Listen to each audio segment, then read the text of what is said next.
Pressure was mounting on Eddie Jones on Thursday night, in relation to his controversial comments about Ireland and Wales, and England's beleaguered Six Nations campaign, but he insisted that he relished being under the pump on a day when the national coach came close to ousting Vladimir Putin from the top of the news agenda. There were spiky responses from the neighboring countries he had slighted at a corporate event in Japan last July, before naming his team to face the Irish at Twickenham on Saturday. Jones reiterated his apology for calling Ireland scummy and Wales a **** little country, in a speech which suddenly came to light on Wednesday. Pressure was mounting on Eddie Jones on Thursday night ahead of playing Ireland. At the same time, at the Wales team HQ just outside Cardiff, Warren Gatland was being asked what he made of it all. The Kiwi, speaking on behalf of his adopted nation, insisted it is not offensive to use, adding, "We all say things behind closed doors about ourselves and other nations." Single quote. Jones has declared an interest in taking on the Lions head coach job for the tour of South Africa in 2021. There has already been speculation that this episode might negatively impact on his hopes of earning that prestigious role. However, Sportsmail understands that it is being regarded within Lions circles as a storm in a teacup, and that there have not been any discussions among board members about this news since it came to light. Instead, there are more pressing problems for Jones, as Gatland was quick to emphasize. Warren Gatland has warned Jones that 2 defeats in a row could easily turn into 6. It is thought Jones' chances of taking charge of the Lions in 2021 are unharmed by the incident. On the back of defeats against Scotland and France, there is now a desperate need to beat the new Six Nations champions, or face the threat of a significant losing run. "The pressure for England isn't about the comments," said Gatland. "The pressure for England is they have to win on Saturday, because potentially if England lose against Ireland, then they have 3 games against South Africa. They could go from a losing streak of 2 to 6 pretty quickly." Single quote. Former Ireland and Lions hooker Shane Byrne told Sportsmail that the inflammatory comments captured on video may yet result in Jones missing out on the Lions job.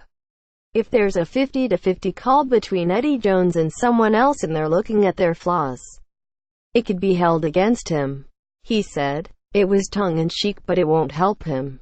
Those comments will follow him around. If he's going for the Lions job in 2021, the media will bring it up." Single quote. Byrne also claimed that the remarks will further galvanize an Irish squad who are closing in on a Grand Slam. "We all know there was nothing racist in it, but you use anything you can when you're getting ready for a game," he said. "It's perfect material. It's certainly added a bit of spice. They'll have his words up on the wall in the dressing room. Definitely." Single quote. Jones made his remarks at an event hosted by Japanese truck manufacturers Fuso, 90% owned by Daimler, 10% owned by Mitsubishi. Former Ireland hooker Shane Byrne believes inflammatory comments could cost Jones the job. Jones labeled Ireland scummy and Wales a little ***t place while giving a talk in 2017. The RFU described it as a private commercial appearance by the head coach. Fuso deleted the video of the event on Thursday and issued a statement of their own in response to the saga, saying, "The offensive statements made by Eddie Jones in July 2017 regarding the nations of Ireland and Wales run completely counter to Daimler's commitment to integrity and our deep respect for all peoples." That said, we welcome Mr. Jones's swift apology for his inappropriate language and sentiments. "We sincerely apologize for these offensive comments being made and broadcast over a Mitsubishi Fuso-sponsored forum." Single quote. Jones himself tried to draw a line under the matter. After naming his team, He said, "I'm focusing on the game. The other situation, I've addressed that. I've apologized for it and I can't do anything about that now." Single quote. When pressed on how he is coping with the current pressure and adversity, and having a target on his back as the head coach of England, Jones added, "I love it. This is what we get paid for as coaches. It's the best time in rugby when you're under the pump and you've got to produce." Single quote. Jones says he thrives on being under the pump as he attempts to end a two-game losing streak.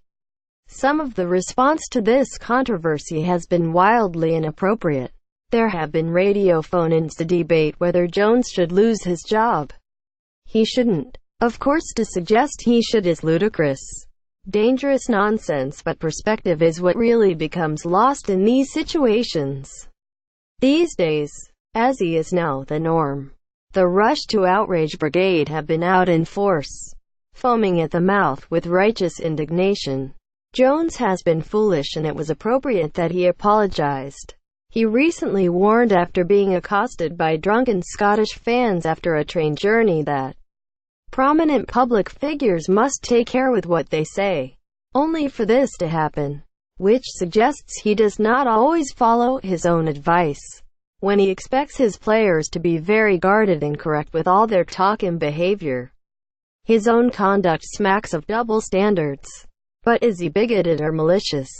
No, not in the slightest. In this case, it comes across merely as clumsy, poor-taste humor. When another Australian coach, Jones' friend Scott Johnson, called New Zealand two poxy little islands in the South Pacific while in charge of Wales, that jibe was not met by howls of protest and calls for his dismissal. There is still some space for sharp humor and cross-border needle within the now ultra-professional sport, without it being seen as an affront to decency.